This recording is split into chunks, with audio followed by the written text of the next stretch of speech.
সম্মাননীয় সুধীমণ্ডলী, আমি আপনাদেরকে স্বচ্ছ দেশের স্বপ্ন ইউটিউব চ্যানেলের পক্ষ থেকে থাইল্যান্ডের ব্যাংককের সিয়াম প্যারাগন শপিং মলে স্বাগত জানাচ্ছি। ডিসেম্বর মাস শুরু হয়ে গেছে, এখন পর্যটন মৌসুম, একই সাথে বড়দিন ও ইংরেজি নববর্ষের আগমন উপলক্ষে সমস্ত থাইল্যান্ডই রঙিন সাজে সেজে উঠছে।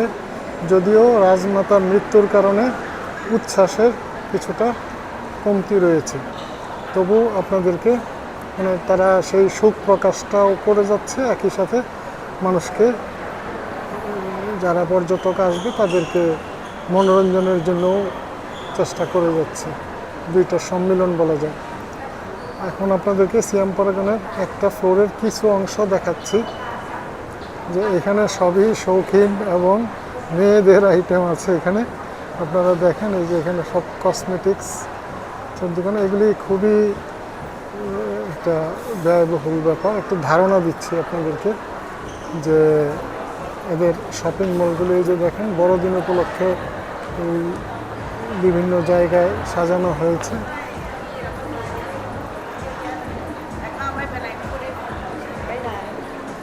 যে দেখেন ওইদিকে কিছুটা সামনে যতটা সম্ভব একটু দেখাই দিচ্ছি আপনাদেরকে। এখন কত প্রশস্ত করিডোর নিয়ে বানানো। তাদের সব শপিং মলই অনেক আরামদায়কভাবে বানানো, পর্যাপ্ত বসে সময় কাটানোর জায়গা এবং হেঁটেও যাতে কোনো রকম আরাম বোধ করে সেই জন্য সব প্রশস্ত করিডোর থাকে। দোকানগুলোও এরকম থাকে। যে দেখেন মেয়েদের ভ্যানিটি ব্যাগ থেকে শুরু করে বিভিন্ন শৌখিন জিনিস এখানে দেখা যাচ্ছে। দুই পাশে, এই পাশেও এরকম জুতা, ব্যাগ, ওই জাতীয় জিনিস, এবং এইটাও ওই আরেকটা অনেক বড় দোকান, মেয়েদের জিনিসপত্রের দোকান। এখানে আবার কিছু কিছু লেডিস ড্রেসও দেখা যাচ্ছে। সব ব্র্যান্ডের আইটেম, জুতা থেকে শুরু করে।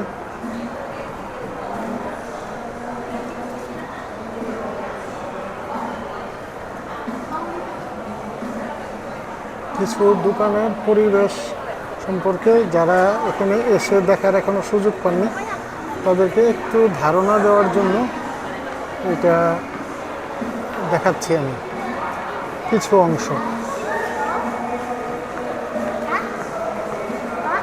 এই যে বড়দিনের উপলক্ষে ক্রিসমাস ট্রি কোনো শেষ নেই। ইন্ডিভিজুয়াল দোকানেও আছে, বিভিন্ন স্পেসেও রাখা আছে, আবার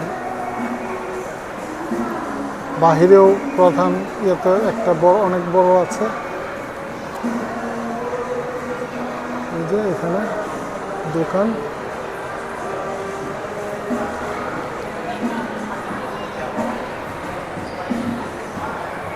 এটা অত্যন্ত শৌখিন একটি দোকান। প্রচণ্ড ভিড়ও থাকে এখানে।